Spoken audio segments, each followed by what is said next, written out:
오늘의 우리에게 주어진 그 말씀은 바로 하나님께서 가브리엘 천사를 통해 주신 그 말씀대로 메시아로 오시는 예수님의 길을 예비하기 위해 보내심을 받은 바로 침례 요한의 그 출생에 관한 그런 이야기입니다. 어떤 내용이냐면 바로 이 평생 동안 하나님께 기도를 했지만 아이를 가질 수 없었고, 또 어느새 늙고 나이가 많아서 아이를 임신하지 못한다라고 알려진 한 여인, 바로 엘리사벳이라는 그 여인이 아들 요한을 얻었다라는 그런 이야기입니다. 또 이와 더불어 늙고 나이가 많은 상태에서 아들을 얻고 나서 또 하나님께 또 찬양을 드렸던 사가랴의 그 노래의 그 이야기가 바로 오늘 본문 가운데 담겨져 있습니다. 근데 우리가 나누고자 하는 이 침례 요한의 그 출생에 대한 그 이야기는요, 예수님의 그 탄생 이야기와 함께 이 성경상에서 아주 중요하게 다루고 있는 이야기들 중에 하나입니다. 왜냐하면 첫 번째로 사복음서의 그 모든 저자들이 바로 이 침례 요한의 그 출생의 그 이유와 그가 해야 될 모든 사역에 대해서 다 기록을 하고 있다는 거예요. 그리고 두 번째 이유는 바로 예수님의 탄생 이야기를 제외하면 뭐 이 침례 요한만큼 이 출생에 대한 그 이야기를 아주 자세하고 아주 길게 쓰여진 그런 출생에 대한 이야기가 성경에는 없다라는 것입니다. 성경 우리가 구약서부터 신약까지 보면 가까스의 종종 뭐 누가 누구를 낳았는데 어떻게 낳았다라는 거, 그런 이야기들이 성경상에서 찾아볼 수가 있습니다. 그런데 대부분의 그 출생의 이야기는 뭐냐면 뭐 기껏해야 뭐 한 줄, 그냥 두 줄, 뭐 한 줄 두 줄 그걸로 끝내요. 누구의 아들이 어떻게 낳았더라, 끝. 예를 들어서 누가 그렇습니까? 구약의 대표적인 믿음의 조상이죠. 바로 아브라함이 백세에 낳았던 이삭에 대한 그 이야기, 또 이삭이 낳았던 그 쌍둥이 아들 누구예요? 에서와 그 야곱의 이야기도 어때요? 그냥 몇 줄로 간략하게 그냥 기록해 놓았을 뿐입니다. 하지만 이 침례 요한의 그 경우에는요, 특히 이 누가복음에서는 1장 5절서부터 25절까지, 그건 거의 몇 장이에요? 한 뭐 20절 되죠? 그렇죠? 그다음에 지난주에 우리가 나눴던 36절서부터 45절, 그리고 오늘 우리가 나눌 본문인 57절에서 80절까지 뭡니까? 바로 침례 요한이 어떻게 출생하게 되었는지, 어떻게 왔는지, 어떻게 태어났는지에 대한 그 모든 이야기들이 자세하게 기록되어 있기 때문이죠. 또한 이 침례 요한의 그 이야기가 성경에서 아주 중요하게 다룬다라는 그 이유는 바로 예수님의 탄생과 같이 침례 요한의 출생은 바로 구약서부터 선지자로부터 이미 예언됐던 인물이라는 거예요. 바로 이사야나 말라기가 누굴 예언했습니까? 바로 광야에 외치는 자, 그 메시아로 오실 일을 그의 길을 예비하는 자로 올 자가 있다라고 한 것이 바로 이 침례 요한이라는 것이죠. 그리고 또한 뭐냐면 하나님께서 천사 가브리엘을 통해서 사가랴와 마리아에게 직접 그들의 보내실 일들에 대한 것을 직접 전했다라는 그 기록을 하고 있기 때문입니다. 그런데 누가가 이렇게 성령의 충만함으로 이와 같이 디테일한 어떤 침례 요한의 그 출생에 대한 이야기를 이게 자세하게 다루는 것에는 분명한 이유가 있습니다. 물론 우리가 누가복음의 서론에서 함께 나눴듯이 예수님을 알지 못하는 그 이방인들, 대표적인 인물이 누구였죠? 누가복음 1장 1절에 나오는, 사도행전 1장 1절에 나오는 누구예요? 데오빌로 가카, 총독일을 하고 그런 사람, 그 사람을 대표로 해서 그를 통해서 예수님을 알지 못하는 모든 이방인들에게 예수님의 탄생에 대해서 집중시키기 위해서 마치 오페라가 시작되기 전에 그 서곡이 아주 장렬하게 이렇게 멋있게 연주가 되는 것처럼 바로 침례 요한을 사용하신 것이었습니다.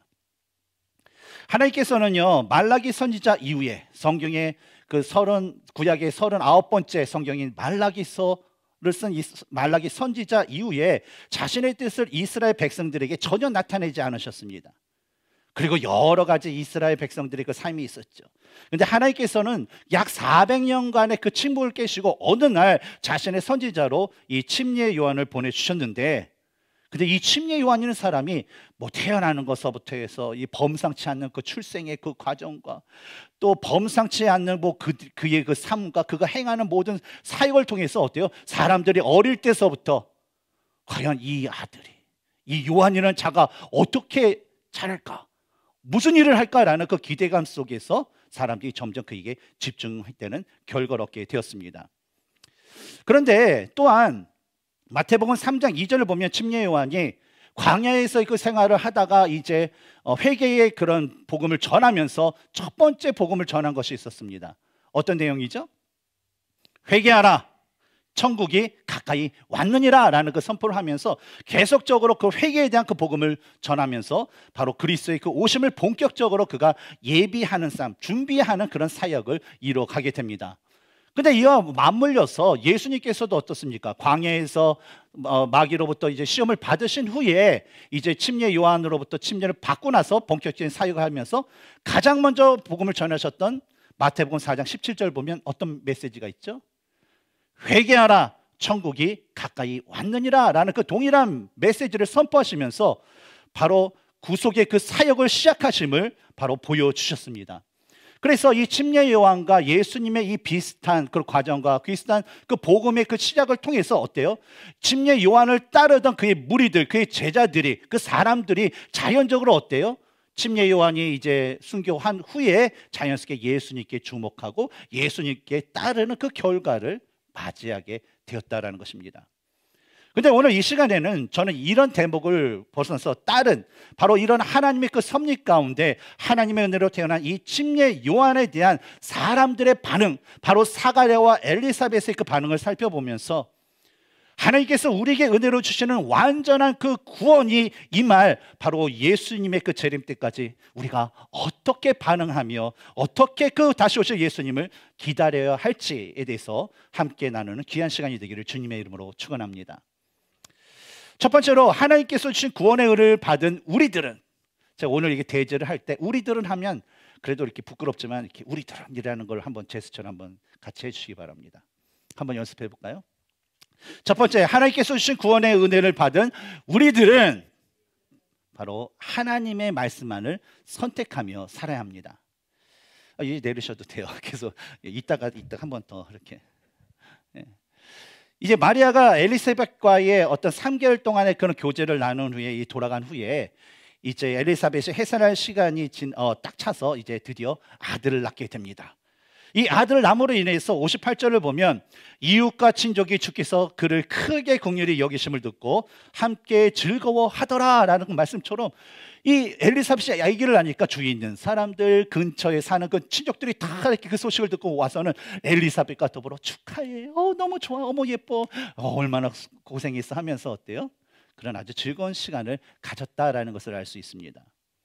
한번 생각해 보시기 바랍니다. 자식이 하나도 없었어요. 평생을 통해서 하나님이 주시지 않았어요.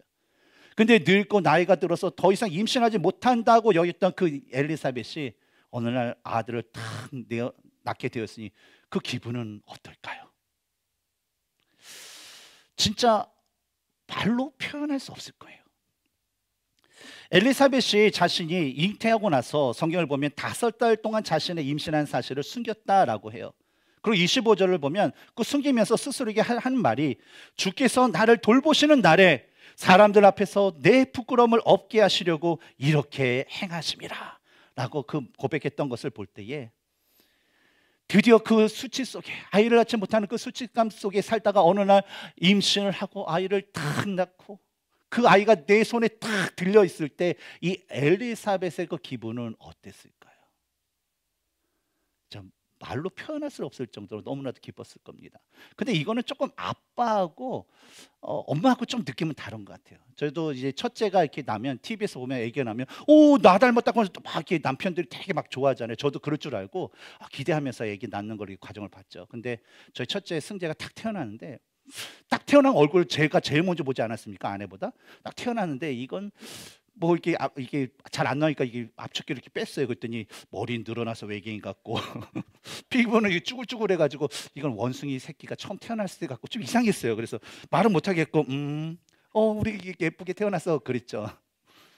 근데 이제 하루 이틀 전에 살이 올라오니까 어때? 살이 이게 펴지면서 내 아들 같더라고요. 근데 남편 좀 그럴 수 있어요. 이해하시죠, 엄마들? 예. 근데 엄마들은 어떻습니까? 자녀를 탁 낳고 나서 그 손에 그 아기가 딱 하면서 세건 차든지 앙앙 울든지 이건 말로 표현할 수 없는 기쁨이죠. 이전에 저희 그 큰 누나가 이제 가문의 장남이 그 매형과 결혼을 한 후에 한참 동안 이 아기를 못 낳던 그런 시기가 있었습니다. 그 매형은 뭐 그거에 대해서 뭐 아유 뭐 하나님께서 안 주시면 할 수 없지 하면서 신경 쓰지 않았지만, 이 누나의 경우에는 이 매형이 장남이다 보니까 그냥 스스로 그냥 시부모님의 눈치를 보면서 그냥 마음고생이 너무나도 심했어요. 그래서 애기 안 생긴다고 해서 저희 집에 와서 저희 어머니한테 울면서 뭐 얘기도 하고 막 그런 시절이 있었어요. 근데 참 매형이 센스가 없는데 바로 캐치를 못 하더라고요.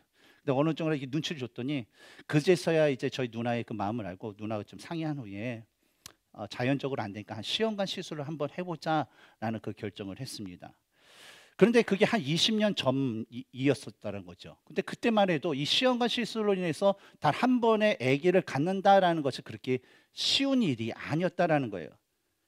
그래서 몇 차례 그 시술을 한 결과 드디어 어여쁜 그 딸이 낳게 되었는데, 딸을 낳자마자 그냥 뭐 매형 식구들 뭐 해가지고 저희 식구들 주위의 친구들 와서 어머 예쁘다 하면서 너무나도 기뻐하고 즐거워했어요.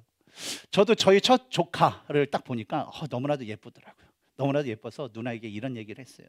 누나 참 얘는 열아들 부럽지 않는 그런 귀한 딸이네 라고 그런 얘기를 했어요.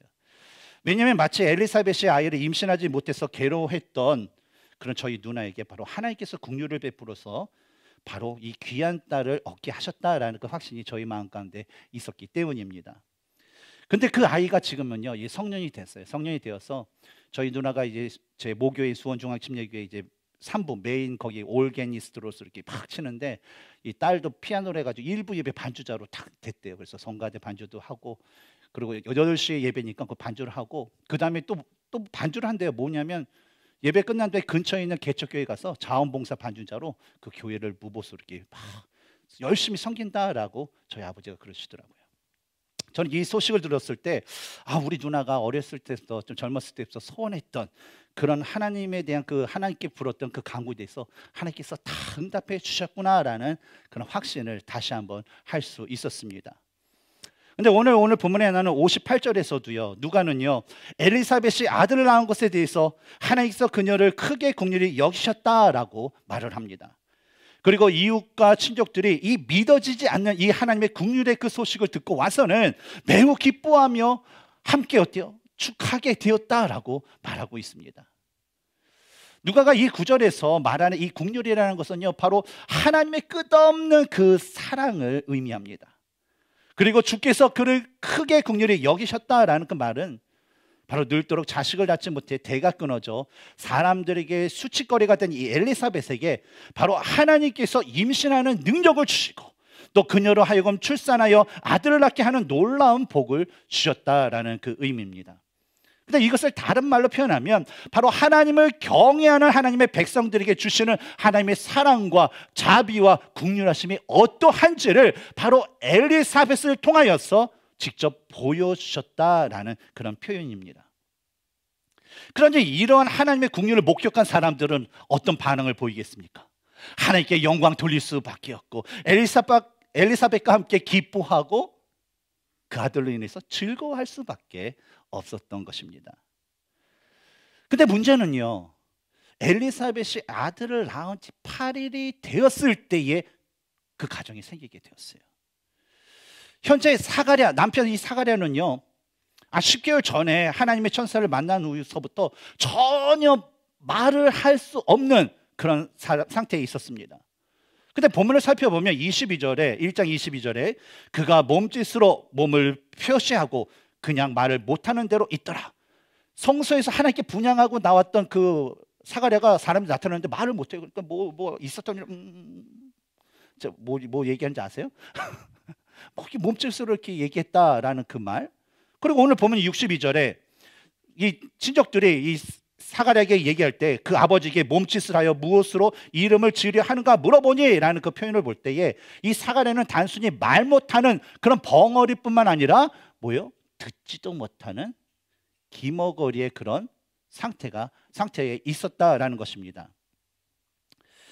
유대의 그 전통에 의하면요, 이 아들의 그 할례식은요 태어난 지 한 8일이 되는 날에 주로 이행됐습니다. 왜냐하면 아들 낳게 되면 7일 동안 그 피가 이제 불결하기 때문에 부정한 기간이 태어난 지 한 7일 동안 됩니다. 그래서 정한 기간이 되는 제 8일, 첫날인 8일에 주로 이 할례를 하게 됩니다.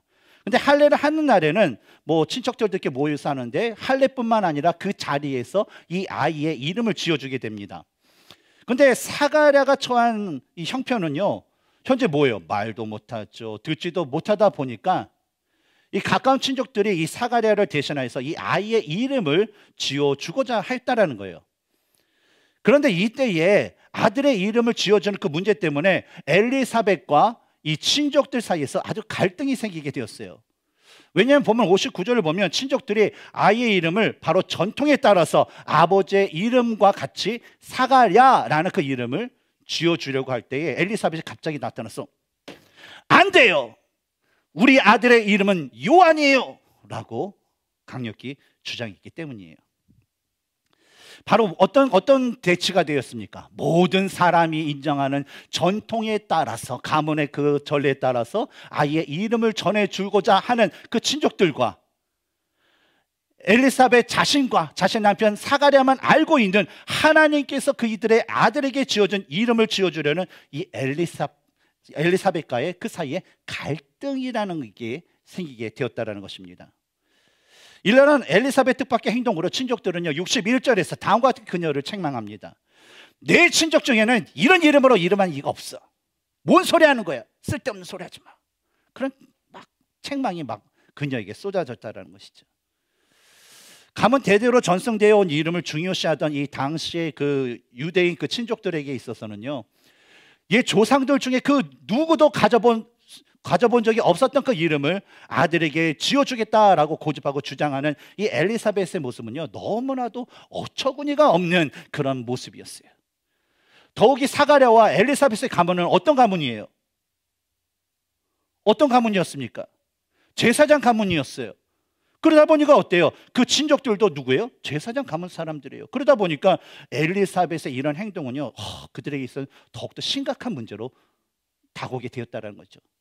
이게 어떤 느낌이냐면 뭐 오늘날에는 좀 많이 그렇지 않지만 여러분 한국의 종친회 있죠. 각 가문에 보면 종친회, 전주 이씨 가면 종친회가 어디쯤에 있죠? 뭔가가 저희는 거창에 있습니다. 거창에 있는데 거기 보면 뭐 이렇게 지금 뭐 돈 막 걷어서 뭐 멋진 납골당도 만들고 막 그랬다 그러더라고요. 그래서 저도 이제 뭐 이렇게 시조의 셋째 아들의 뭐 제가 32대 손인데 안 보이죠. 그런데도 장남이라고 한번 오라 그랬는데 안 가는데요. 근데 그런 가문이 있습니다. 근데 예를 들어 보세요. 이 종친회인데 각 장자의 그 집안, 그 계열에. 근데 어느 날 이 장손이 자신이 아들을 낳았어요. 그러니 부모님께 얘기하는 거야. 아버지, 제 아이는 이제 돌림자, 가문의 돌림자를 안 쓰고 이제는 한글 예쁜 이름을 지어주겠습니다 라고 하면 집안 내에서 어떻게 할까요? 집안의 어르신들이 다 찾아와가지고 이는 뭔 소리 하는 거야 그러면서 난리가 났다는 거죠. 근데 바로 엘리사벳이 요한이라는 이름을 지어주겠다고 했을 때 그 친족들의 반응이 이와 별반 다를 것이 없었다라는 것이죠. 그런데요, 이 엘리사벳이 어떤 여인이었습니까? 엘리사벳은 제사장 중에서 대제사장의 가문인 아론의 자손의 그 딸이었고 바로 나이가 많았기 때문에 친족들은 쉽게 그녀의 그 주장을 쉽게 꺾을 수는 없었을 거예요. 그래서 그들이 어떻게 하면 좋을까? 어떻게 하면 좋을까? 해서 결정한 게 그의 남편 사가랴에게 한번 물어보자 해서 62절에 그들이 할 수 있는 그 몸짓으로 야, 네 아들의 이름을 뭐라고 이렇게 지어줄 거야 하면서 이름을 어떻게 표현하죠? 이렇게 하여튼 뭐 이렇게 표현해서 묻게 됩니다. 그래서 왜냐하면 모든 집안의 그 자녀들에 대한 이름의 그 권한이 누가 있습니까? 바로 각 가정의 아버지에게 있기 때문에 그렇게 물어본 거죠. 그래서 이에 63절을 보면 사가랴가 친족에게 손짓해서 석판 저걸 나한테 가져와 이렇게 해서 석판을 주고 또 그 석판 위에 사가랴는 요한이라는 이름을 적게 됩니다. 근데 사람들이 이런 광경을 직접 보면서 아주 놀랍게 여겼어요. 왜냐하면 그동안 듣지도 못하고 말하지도 못하고 그냥 오직 몸짓으로만 그냥 소통을 했던 이 사가랴가 글쎄 그의 부인 엘리사벳과 똑같은 생각을 갖고 있다는 그 사실에 사람들은 아니 어떻게 저게 똑같아가 있어? 아니 어떻게 서로 그렇게 커뮤니케이션 했지? 라고 신기할 수밖에 없었기 때문입니다. 근데 더 놀랍고 신기한 일이요, 이어서 바로 발생하게 돼요. 한번 64절 읽어볼까요? 시작. 이에 그 입이 열리고 혀가 풀리며 말을 하여 하나님을 찬송하니. 사가랴가 주위 사람들이 뭐라고 이렇게 쓰는지 지켜보고 있는 사이에 어때요? 하나님의 말씀대로 사가랴가 아들의 이름을 요한이라고 석판에 적자마자 무슨 일이 사가랴에게 벌어졌습니까? 사가랴 입이 열리고 혀가 풀려서 말을 하게 되는 아주 기적적인 그런 일이 그 자리에서 발생하게 된 거예요. 사가랴가 누가는요, 사가랴에게 일어난 이 현상들을 기록한 그 본문의 그 원문의 그 원어를 보면요, 입이 열리고 혀가 풀렸다라고 번역된 이 원어의 그 동사는요, 부정과거 수동태의 그런 형식으로 사용이 썼습니다. 그리고 말을 하여라고 번역된 이 원어의 동사는 미완료형으로 쓴 것을 볼 수가 있어요.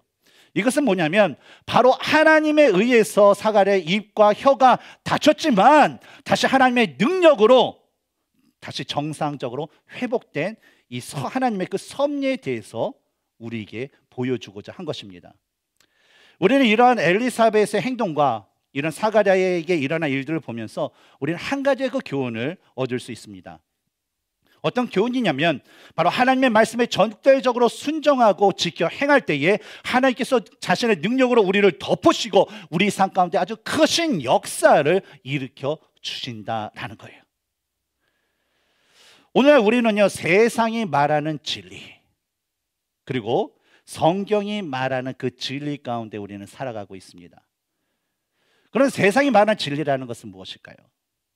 바로 하나님이 아닌 세상, 즉 인간들이 더 좋아하고 인간들이 생각하기에 옳은 그 모든 것들을 얘기하죠. 예를 들어 뭐가 있을까요? 뭐 사회적인 전통, 세상의 가치관, 이념, 풍조 등등등등등등 여러 가지가 있을 것입니다. 그래서 세상 사람들은 그것이 진리이기 때문에 그대로 살아가고 있다는 것이죠. 그래서 오늘날의 진리는 뭡니까? 돈이 진리다라고 사람들은 얘기하죠. 반대로 성경이 말한 진리는 무엇입니까?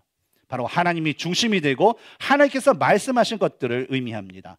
바로 성경에 기록된 말씀이 바로 하나님의 말씀이며 이것만이 진리라는 것입니다. 그래서 우리는요, 개인의 삶이나 또 가정이나 직장에서 하나님께서 우리에게 말씀하신 그 말씀대로 믿고 행하는 삶을 살 수 있도록 우리는 최선을 다해야 돼요. 근데 우리가 마주하는 그 여러 그 상황들 중에서는요, 때때로 이 진리의 말씀이라는 이 성경에서 하라 하지 말라라는 그렇지 말하지 않는 그런 상황들을 우리는 맞이할 때가 종종 있습니다. 근데 우리가 그럴 때마다 우리가 해야 될 모습은 우리의 삶이 바로 성경에 기록된 그 하나님의 말씀과 성경에 기록된 하나님의 성품과 성경에 기록된 하나님의 그 뜻에 합당할 수 있도록 우리는 열심히 기도하면서 깨어야 돼요.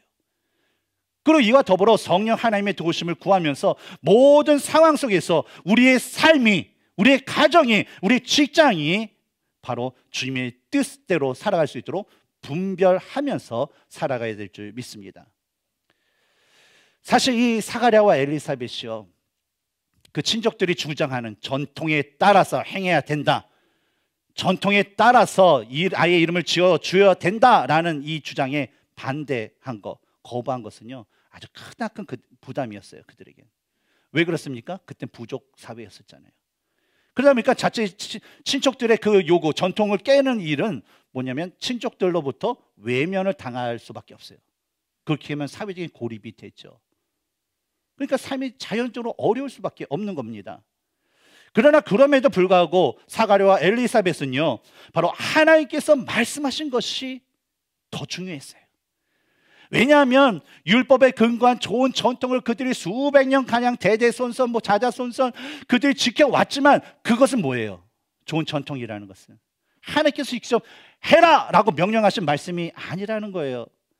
그렇기 때문에 우선적으로 그들은 뭐냐, 하나님께서 자신들에게 이것을 이렇게 해라라고 하신 말씀대로 행하는 것을 당연하게 여겼기 때문입니다.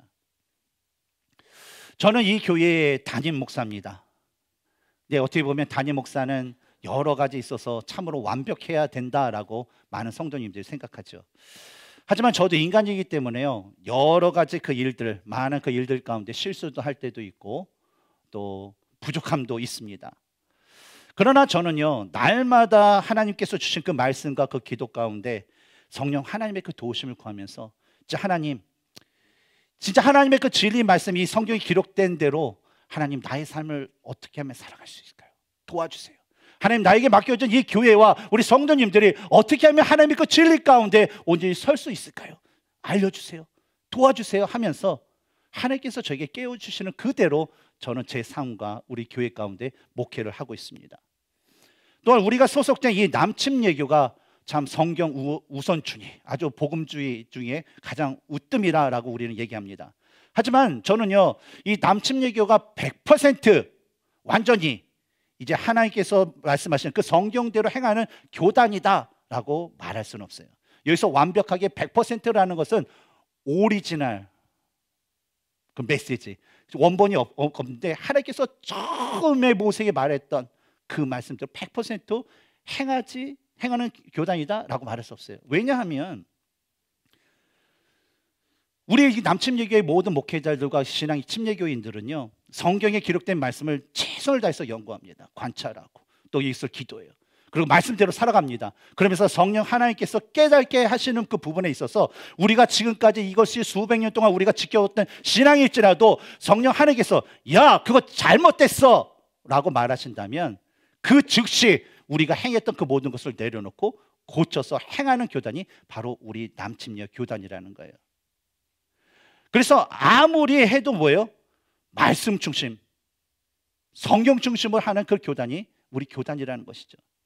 왜냐하면 우리가 이런 식으로 우리 침례교인들이 그렇게 살 수 있는 것은 뭐냐면 바로 하나님의 말씀이고 진리, 이 성경에 기록된 모든 하나님의 말씀과 하나님의 그 방법과 하나님께서 말씀하신 삶의 모습이 바로 하나님께서 우리에게 말씀하신 하나님의 말씀, 진리라고 믿기 때문입니다. 마찬가지로 하나님의 은혜로 구원받은 우리들은요, 가정에서나 또 라이프교회라는 믿음의 공동체에서 함께 신앙생활을 할 때에 서로 말할 때나 행동할 때 있어서 가장 먼저 하나님의 뜻이 무엇인지를 바로 이 말씀을 통해서 발견하기에 노력하는 삶을 살아야 됩니다. 그래서 하나님께서 나에게 말씀하신 무엇인가 하면 나의 지금까지 습관과 그것을 모두 내렸고 하나님께서 이렇게 말씀하셨네. 그러면 그 말씀대로 즉시 살아가야 되는 그런 삶을 우리는 살아가야 될 줄 믿습니다.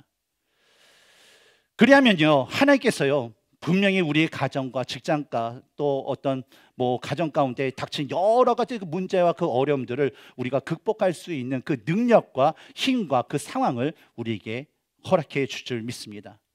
사랑하는 성도 여러분, 하나님의 말씀에 너희가 말씀을 지켜 행할 때에 하나님께서 복을 주시고 너희가 말씀을 지켜 행할 때에 하나님께서 전염병과 전쟁과 어떤 적들과 모든 원수들로부터 구원하시고 지켜주신다는 그 말씀대로 여러분 그것을 믿고 지켜 행하시는 우리 성도님들 되시기를 주님의 이름으로 축원합니다. 두 번째로, 손 준비하셨죠? 예.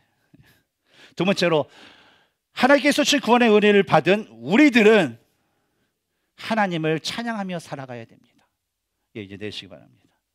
오늘 본문의 67절서부터 79절까지 그 말씀에는요, 사가랴가 성령의 충만함을 받아 예언했던 그 예언의 찬양의 그런 말씀들이 담겨져 있습니다.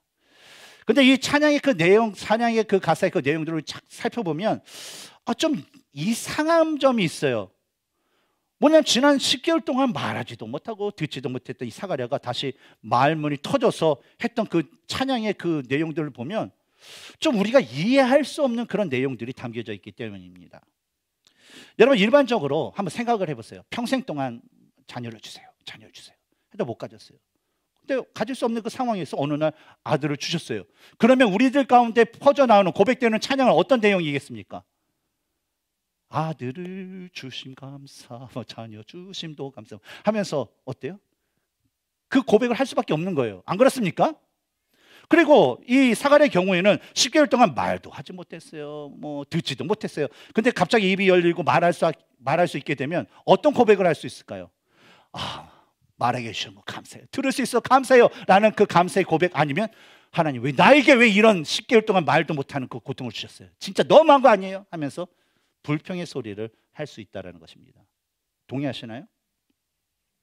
그런데 사가랴가 입이 열리고 혀가 풀리자마자 제일 먼저 고백했던 것은 무엇입니까? 바로 다름 아닌 바로 예수 그리스도를 통해 이루실 바로 하나님의 구원에 대한 고백과 찬양이 바로 담겨져 있다라는 거예요. 그렇다면 지난 10개월이라는 그 기간 동안 도대체 하나님을 믿지 않은 대가로 말도 못하고 듣지도 못하는 그 징계를 받았던 이 사가랴가 어떤 삶을 살았길래 이런 일이 벌어졌을까라는 그런 질문을 우리는 가질 필요가 있습니다. 10개월 전반에도 성소에 들어가서 자신의 그 반열에 따라서 반열이 한 1000명 정도 있다고 했지 않습니까? 근데 성소에 들어가는 사람 딱 한 명. 그러니까 1000대 1의 그 경쟁률을 끊고 이 사가랴가 딱 해서 하나님께 분향하는 그거 사유 감당했어요. 그러면 기분이 어떨까요? 잘났어, 자랑스러워. 사가랴 또 잘났어, 진짜. 그러면서 막 이렇게 스스로 대견스럽다 자랑했을 거고, 하나님께서 나에게 이 분향할 수 있는 은혜를 주셨다라는 그런 기쁨에 감격에 찼을 것입니다. 근데 사가랴는요, 이런 기쁨도 잠시, 사가랴는 하나님께서 가브리엘 천사를 통해 주신 말씀을 믿지 않았어요. 말도 못하고 듣지도 못하는 신세가 되었어요. 그래서 21절과 22절을 보면 처음에 사람들이 사가랴가 성소에서 나올 시간이 됐는데 또 지체요. 그래서 무슨 일이 있을까 하는데 갑자기 좀 늦게 나오더니 뭐 말을 안 하고 뭐 이렇게 하니까 몸짓을 뭘 설명해요. 그러니까 어째 뭐 하는지, 왜 말을 못하네? 성소에 들어서 하나님께서 무슨 환상을 보여주셔서 말을 못하나? 라고 생각을 했어요. 근데 그 후도 어떻습니까? 그 일을 하고 나서 하루가 지나고 이틀이 지나고 한 달이 지나고 두 달이 지나자 계속 말도 못하고 귀도 못 듣고 그런 거예요. 그러니까 점점 어때요? 사가랴를 바라보는 이 사람들의 시선이 이제 변하게 되었다는 거예요. 처음에는 그가 성소에 들어서 하나님께서 놀라운 엄청난 환상을 보셔서 말문이 잠시 닫혔나 보다라고 생각했는데 시간이 지나죠. 아니구나. 이 사가랴가 분명히 성소에서 하나님 앞에 죄를 졌기 때문에 하나님께 징계받아서 말도 못하고 벙어리가 된 거야 라는 식으로 뒤에서 수근수근거리면서 험담을 하기 시작했다는 것이죠. 그런데 23절에 나오는 사가랴가 보인 반응을 보면요, 어땠습니까? 그저 자신에게 주어진 그 사명을 묵묵히 끝까지 다 수행한 후에 묵묵히 집으로 돌아가게 됩니다. 근데 집에 머물면서 사가랴는 어떤 경험을 했을까요? 자기 아내에게 뭔가가 이상한 게 생겼다는 걸 알게 되겠죠. 아내가 임신한 것을 알게 되겠죠. 그러면서 아내 임신한 것을 보고 사가랴는 뭘 생각했을까요? 하나님의 그 천사가, 성소에서 하나님 천사가 나에게 전해준 그 하나님의 말씀이 진짜였구나. 진짜 하나님께서 내가 불순종에도 불구하고 하나님께서 그 신실하게 나에게 그 아들에 대한 약속을 이루셨구나라는 것을 깊이 묵상했을 것입니다. 그리고 이와 아울러 내가 제사장인데 하나님께서 말씀하신 것을 내가 믿지 않아서 내가 이렇게 말도 못하고 듣지도 못하는 이런 징계를 받았으니 하나님 용서하여 주시옵소서라는 깊은 회개 시간을 가지게 되었다는 거예요. 이런 모습은요, 마치 그 다메섹으로 이 크리스찬들이나 그리스도의 그 교회를 핍박하기 위해서 갔던 사울이 다메섹으로 가는 도중에 하나님의 그 빛이 그를 감싸면서 그가 앞을 보지 못하게 된 후에 이 아나니아라는 사람을 이끌려서 어디로 가요? 다메섹에 가서 3일 동안 보지도 못하고 먹지도 못하고 마시지 못하면서 이 3일 동안 시간을 보내게 돼요. 근데 신학자들은 이 3일 동안 뭐를 했냐?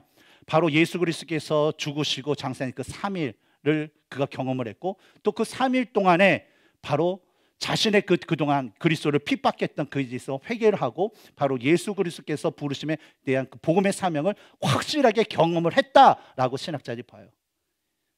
이와 마찬가지로 바로 이 사가랴는 이 사람도 10개월 동안 그런 경험을 했다는 것이죠.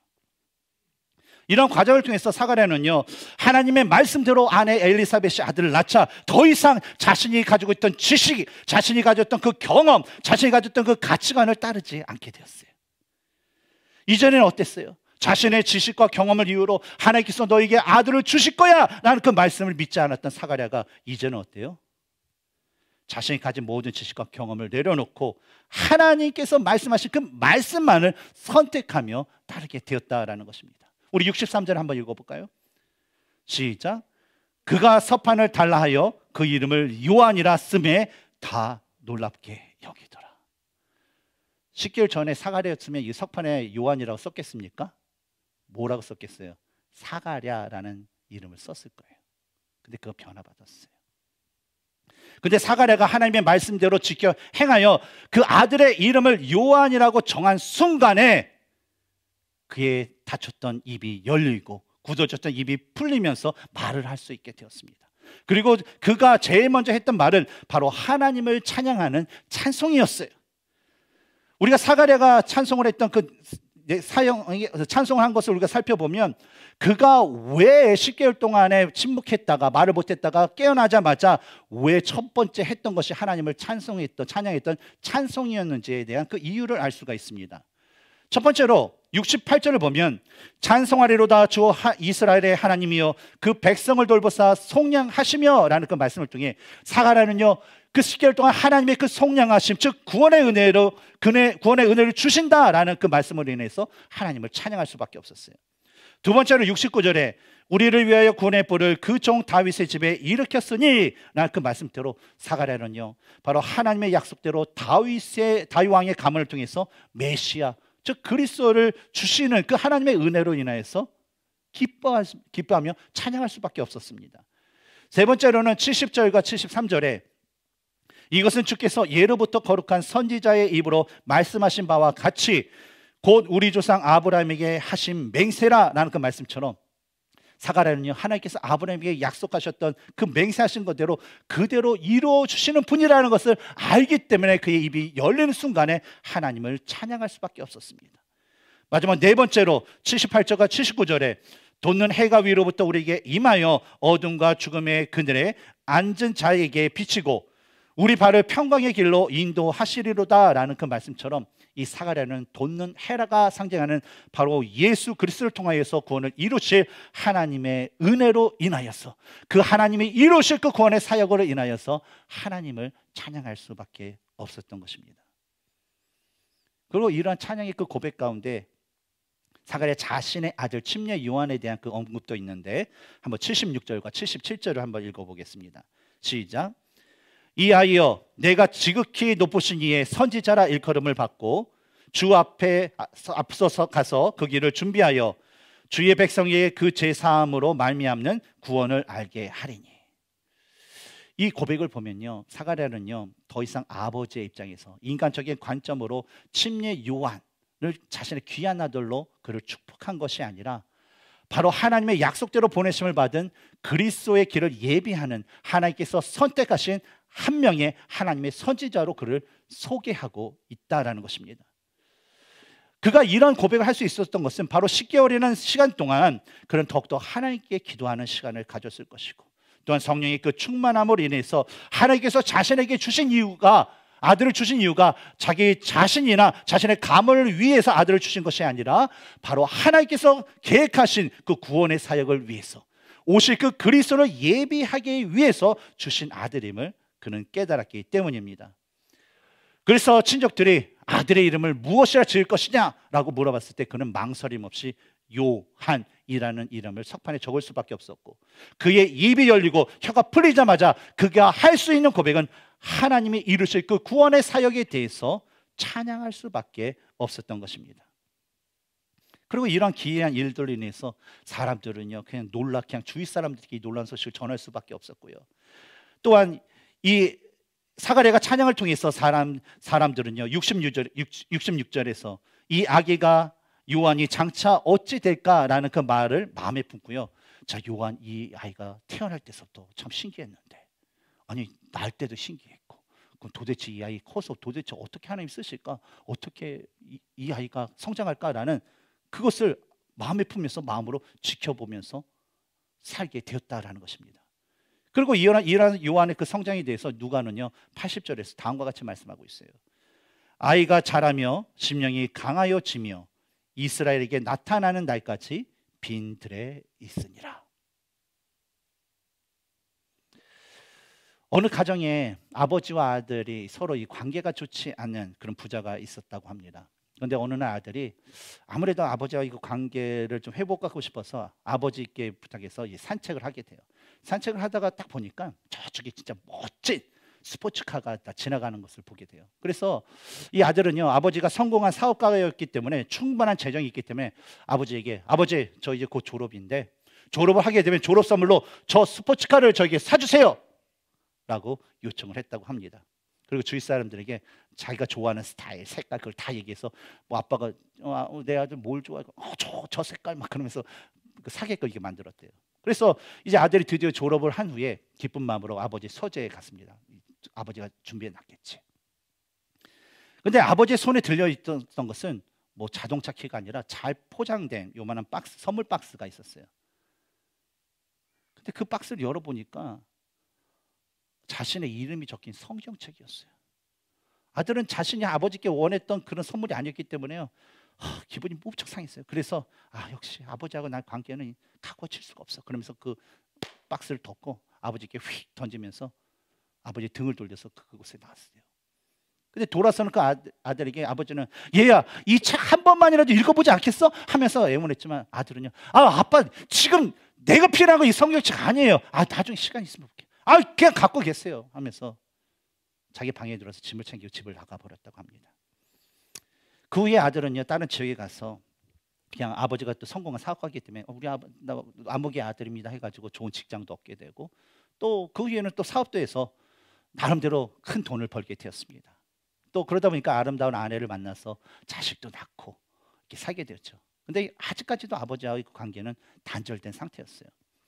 근데 아내가 이제 둘째를 이제 갖게 되자 그 아들의 마음 가운데, 그래, 아버지하고 다시 관계를 회복해야 되겠지 이렇게 생각하고 이 아내와 이게 상의해서 우리 아버지가 있는 고향에 한번 여행 한번 갈까라는 그 계획을 세우게 돼요.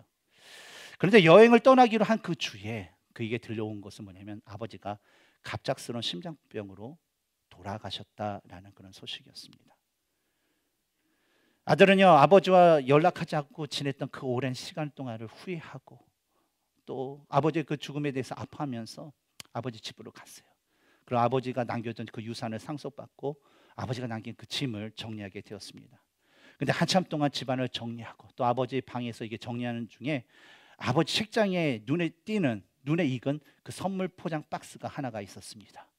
그 뭐냐면 바로 아버지가 자신에게 졸업 선물로 주고자 했던 성경책이 담겨진 그런 박스였어요. 그래서 그 아들은 아버지를 생각하면서 그 성경을 폈습니다. 폈더니 거기에 책갈피가 하나 꽂혀 있었어요.